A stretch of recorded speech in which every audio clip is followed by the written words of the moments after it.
Assalamualaikum warahmatullahi wabarakatuh. Hari ini kita jalan-jalan ke kebun. Bab 591. Musuhmu, tidak ada pedang yang bisa melukainya. Perkataan pria berkemeja putih di depannya membuat Ye Guan sedikit tidak yakin.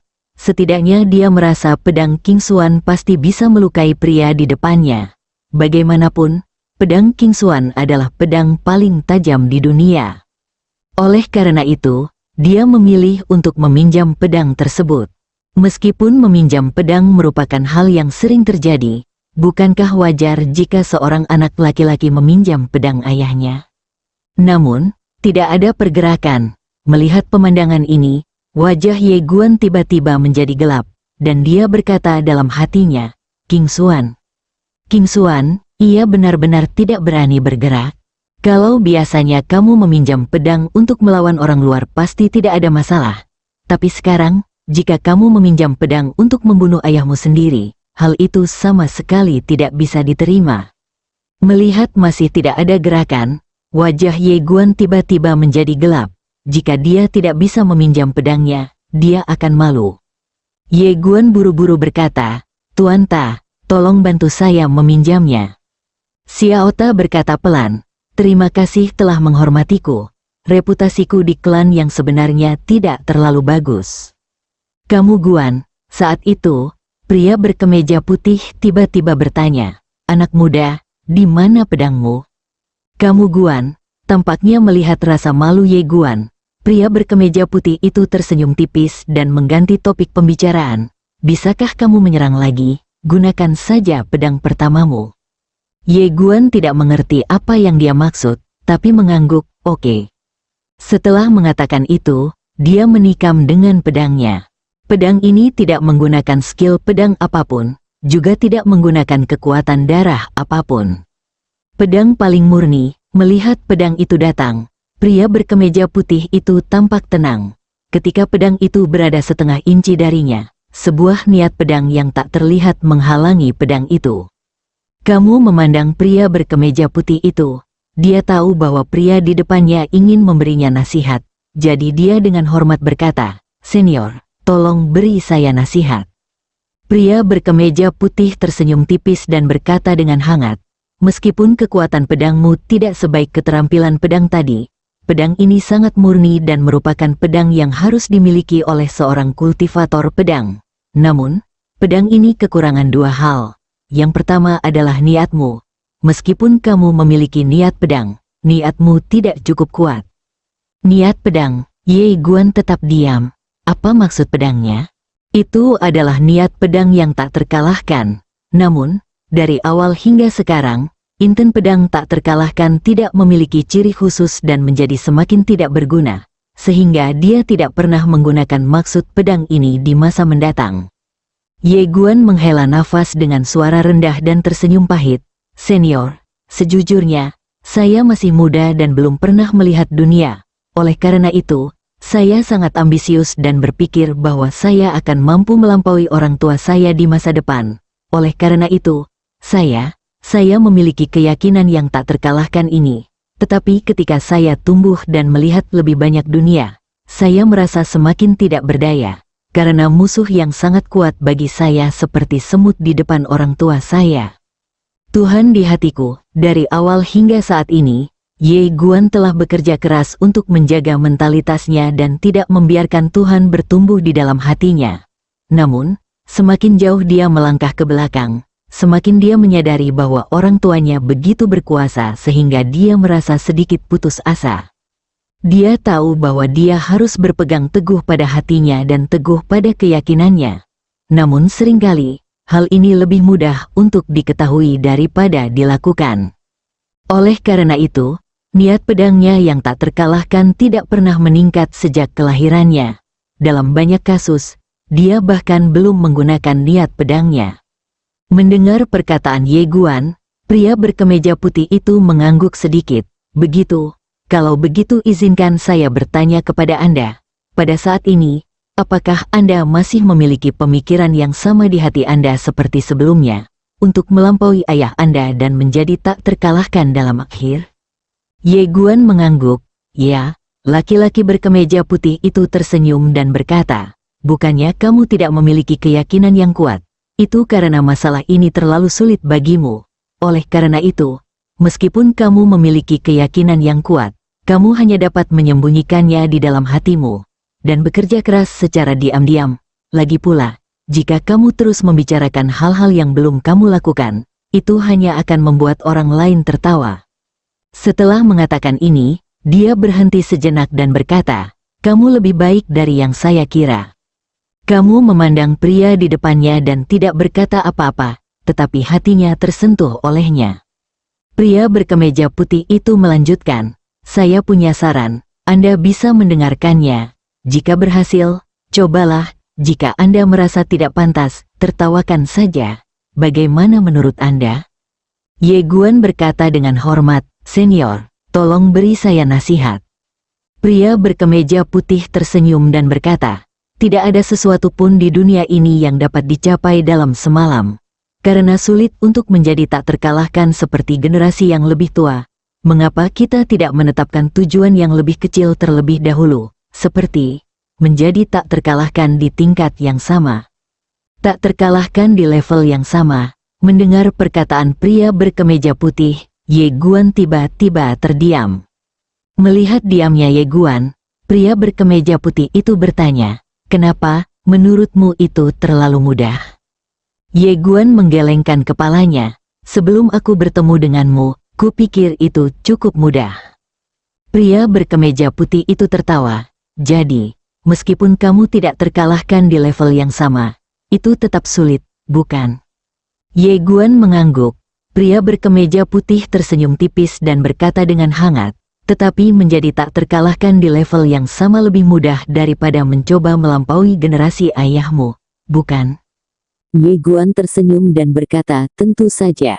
Laki-laki berkemeja putih itu tertawa kecil, lalu berkata, "Anak muda tidak perlu terlalu memaksakan diri karena terlalu banyak tekanan akan membuat kamu menjalani hidup yang sangat lelah.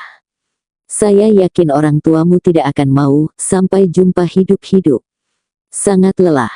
Mendengar perkataan pria berkemeja putih, Ye Guan tiba-tiba merasakan emosi yang tak bisa dijelaskan di dalam hatinya. Ye Guan tanpa sadar berkata, "Senior, nama keluargamu adalah Ye?" Pria berkemeja putih itu sedikit terkejut, jelas tidak menyangka Ye Guan akan tiba-tiba menanyakan pertanyaan ini. Ketika dia sadar, dia menggelengkan kepalanya dan tersenyum. "Tidak. Tidak." Mendengar perkataan pria berkemeja putih itu, Ye Guan sedikit kecewa, lalu menertawakan dirinya sendiri. Dia benar-benar terlalu banyak berpikir. Ye Guan berhenti memikirkannya dan membungkuk sedikit kepada pria di depannya. "Terima kasih, senior. Atas bimbinganmu, junior ini akan mengingat hal ini."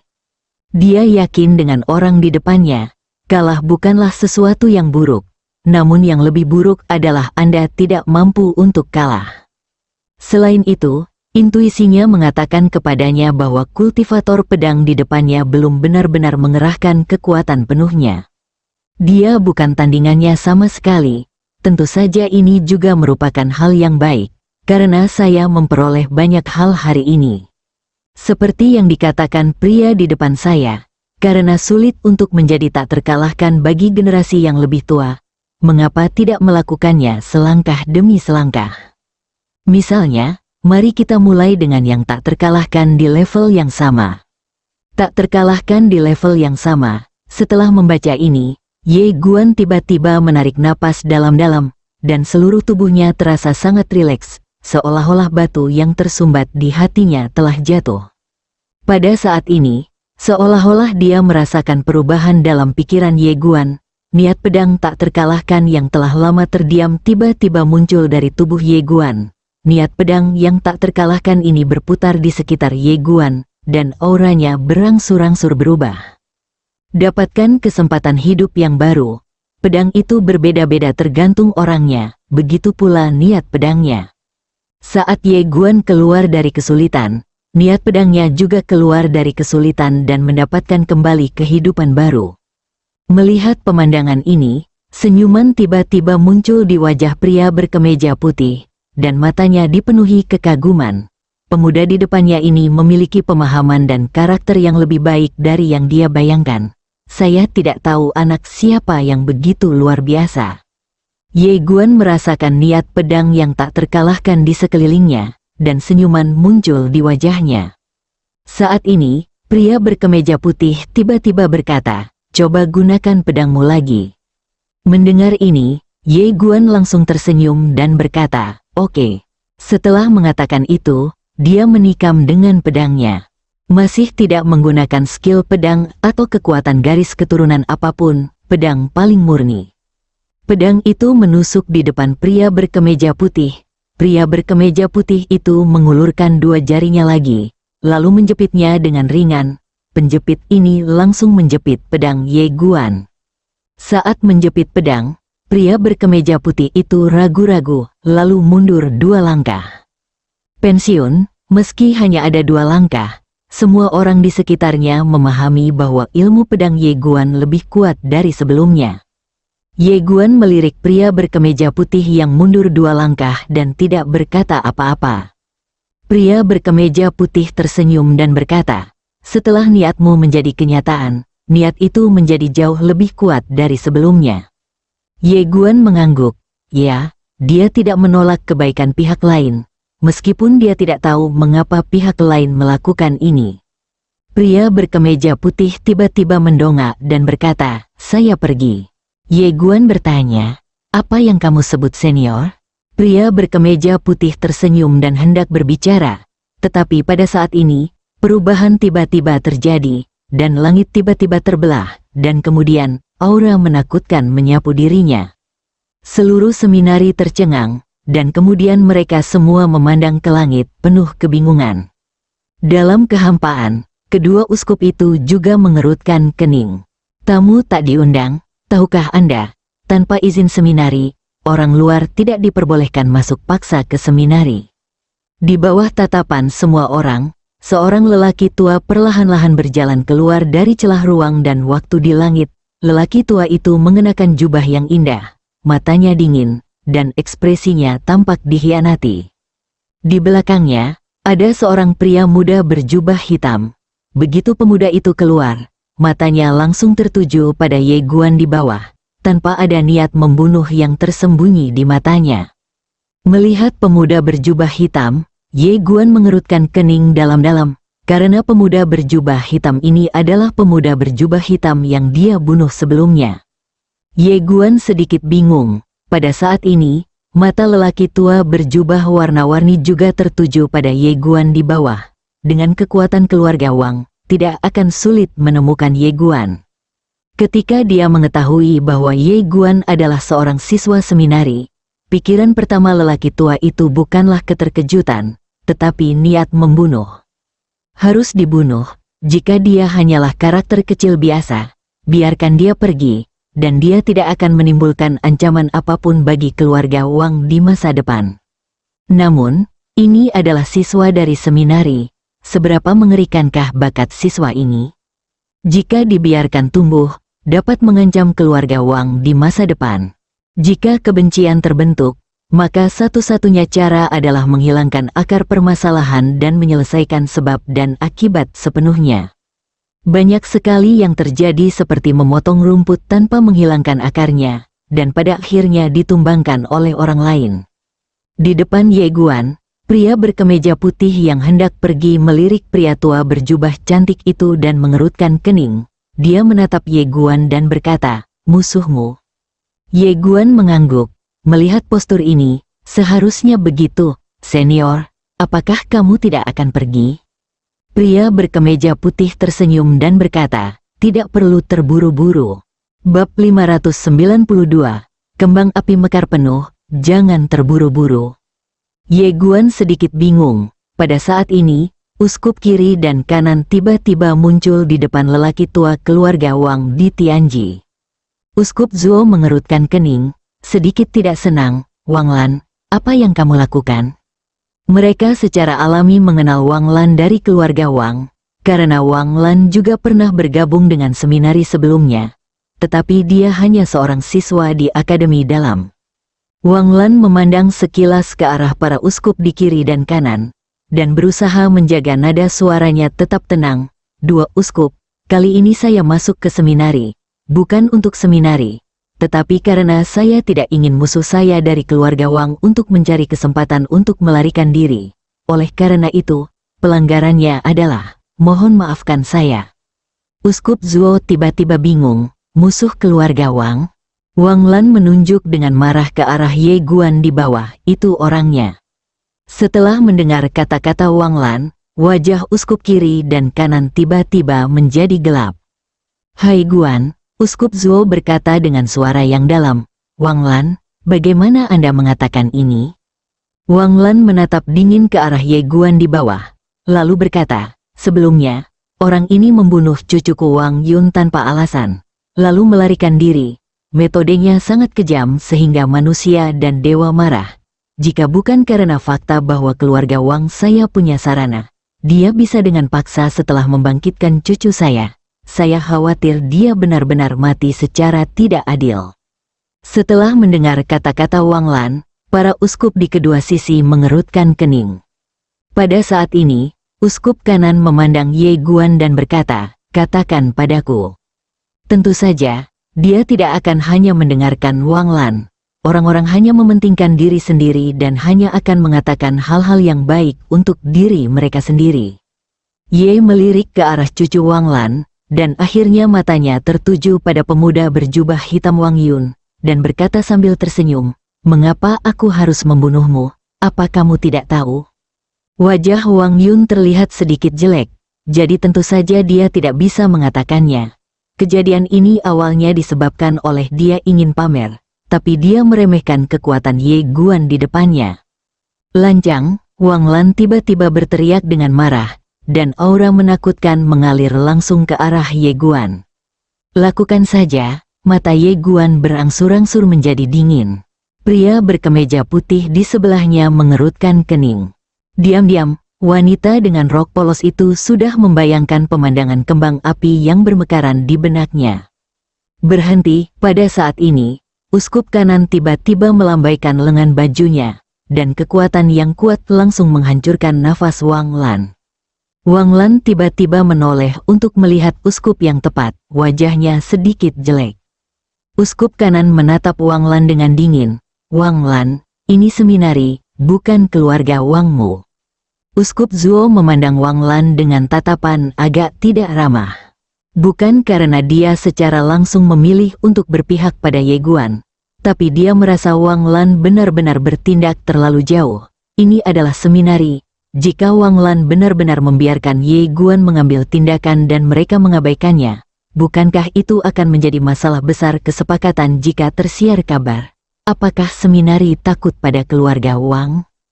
Meski wajah tidak berharga, dalam banyak kasus wajah lebih penting daripada nyawa. Suasana di lapangan tiba-tiba menjadi mencekam.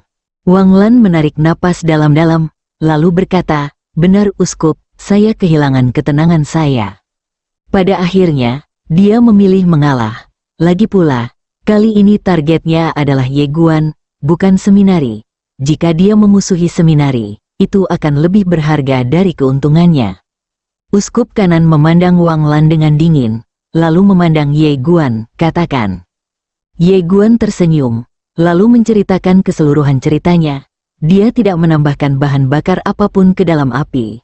Orang-orang yang hadir semuanya monster tua, jadi mereka secara alami bisa mengatakan kebenaran dari kebohongan. Setelah mendengarkan kata-kata Ye Guan, semua orang di tempat tersebut menjadi jelek. Sombong dan mendominasi. Bocah keren, itu keterlaluan. Semua siswa seminari memandang Wang Yun dengan ekspresi yang sangat jelek. Wajah Wang Yun juga terlihat sedikit jelek. Uskup kanan melirik Wang Lan dan mencibir, kamu ingin membunuh orang tanpa alasan. Keluarga Wangmu benar-benar sombong. Wajah Wang Lan juga sedikit jelek. Faktanya, dia tidak tahu tentang masalah ini. Dia tahu bahwa cucunya biasanya tidak terlalu cerdas. Tetapi dia tidak menyangka cucunya sudah sebodoh itu. Bahkan jika Anda ingin membunuh seseorang, dapatkah Anda menemukan alasan yang lebih baik?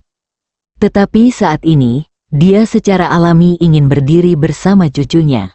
Wang Lan melirik Ye Guan, dan kemudian berkata, bahkan jika ada kesalahpahaman di antara kalian, kalian tidak boleh memilih untuk membunuh secara langsung.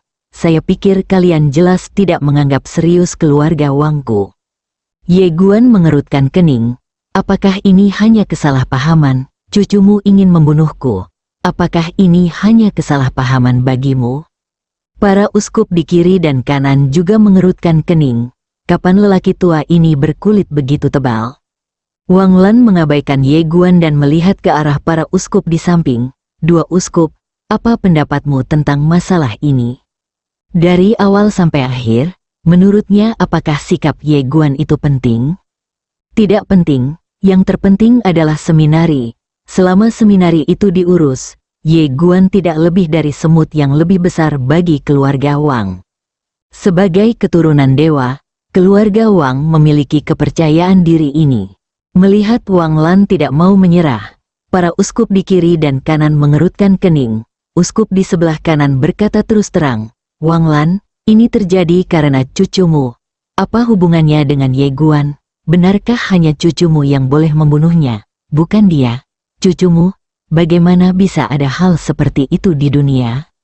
Wajah Wang Lan menjadi dingin. Jadi, seminarimu akan melindungi Ye Guan. Wajah pemimpin kanan tiba-tiba berubah dingin. Apakah Anda mengancam saya?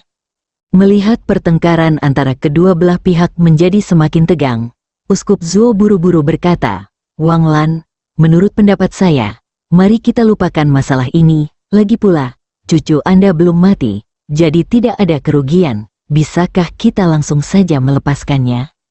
Wajah Wang Lan muram. Kalau begitu, kematian cucuku sia-sia. Uskup kanan mengerutkan kening. Wang Lan, kamu juga orang yang hebat. Tidakkah kamu tahu perbedaan antara benar dan salah? Cucumu mengincar Ye Guan tanpa alasan. Jika itu kamu, bukankah kamu akan menolak? Wang Lan berkata dengan dingin, cucu saya ingin membunuhnya. Tetapi apakah cucu saya berhasil membunuhnya? Paling-paling, dia dianggap sebagai percobaan pembunuhan. Dan faktanya Ye Guan membunuh cucu saya. Seorang anggota keluarga Wang saya terbunuh. Tidak bisakah saya, keluarga Wang, menanyakannya? Uskup kanan mengerutkan kening. Dia ingin memarahinya lagi. Tetapi kemudian dia berpikir ada yang tidak beres. Ada yang salah. Uskup kanan menunduk dan menatap Ye Guan di bawah, tiba-tiba menyadari. Jelas sekali, setelah Wang Lan melihat bahwa Ye Guan adalah seorang siswa di seminari, dia takut Ye Guan akan tumbuh besar di masa depan dan membalas dendam pada keluarga Wang. Wang Lan ini ingin menghilangkan masalah di masa depan selamanya. Setelah membaca ini, wajah uskup kanan menjadi gelap. Uskup Zuo juga mengerti pada saat ini. Dia berpikir sejenak, dan kemudian berkata, Wang Lan, saya tahu kamu memikirkan tentang sebab dan akibat, tetapi ada banyak cara untuk mengetahui sebab dan akibat, tidak hanya membunuh orang. Apakah kamu mengerti apa maksudku? Seberapa sederhanakah memikirkan sebab dan akibat? Keluarga Wang yakin, apakah sebab dan akibat ini akan segera berakhir? Kalau polanya lebih besar, kalau memberi manfaat dan menang, karma ini tidak hanya akan terselesaikan, tapi juga menjadi hubungan yang baik. Sebaik apa jadinya? Mengapa kita harus membunuh orang tanpa menyebabkannya? Wajah Wang Lan muram. Dia secara alami tahu apa maksud Uskup Zuo. Tapi apakah dia akan menyerah kepada Ye Guan?